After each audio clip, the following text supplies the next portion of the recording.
So, hi, how are you guys? My name is Godfrey Omboy, and I'm a registered nurse currently working in the United Kingdom. The purpose of this video is to give you an insight for the young nurses out there who really want to come over to the UK as registered nurses. So, this video is supposed to give you an idea of what is expected of you before you come over. So the video has been motivated by the fact that I've received numerous questions from friends about how to come over, and I thought it's wise to have it here so that it can be easy to disseminate this information to each and everyone who might be requiring it at the moment. Now, coming to the UK as a registered nurse is one of the easiest ways I can say, because it's pretty straightforward and it involves just two steps, and it's also not very expensive process to undertake. So straight into the process of coming over and the steps involved, or what you need to do for you to come over. So the first thing that you need to do is to meet the minimum requirements of a nurse in the UK. Those are a minimum 3 years diploma in nursing and or a bachelor's degree in nursing. Yeah, so after you have those, then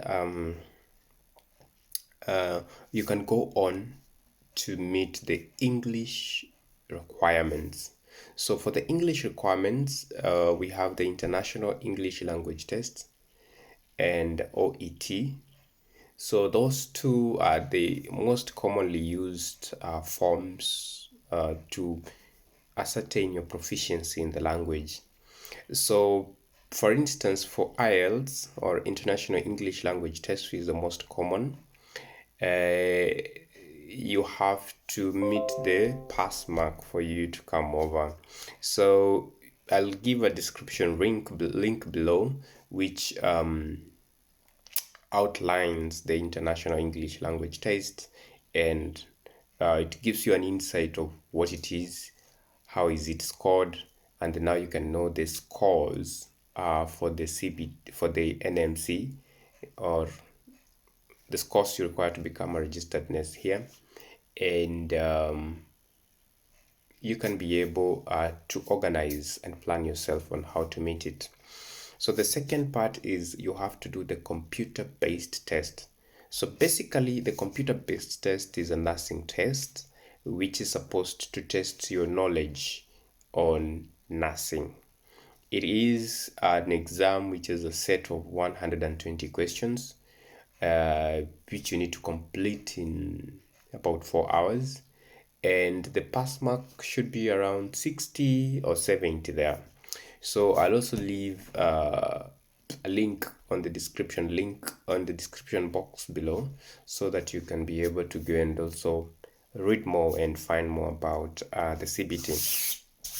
So those two are the things that you really need to acquire before you even think of coming over. Great. So after that, after you have met those requirements, now the next step is getting an employer, and you can there are several avenues of getting an employer. One is that you might go online, search for people or for organizations that are recruiting overseas nurses, or go through agencies. Yeah, and once you've gotten the agency or the employer that you impressed with, then you can apply and the process will just flow.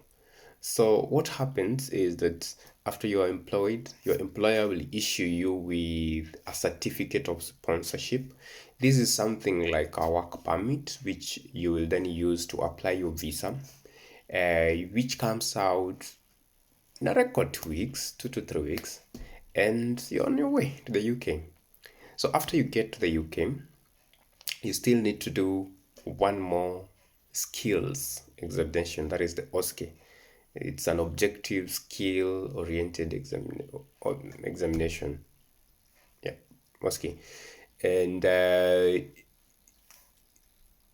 this, you have to go through some training here, because obviously the training back home is different from the training here, and the environment they use, the equipment they use is quite different. So therefore you have to go for a short training of maybe a month or so, and then you sit for the exam. After that, you become registered as a nurse in the UK. And yeah, it's as simple as that. So, in a nutshell, you only need international English, or the English proficiency test, and the CBT, and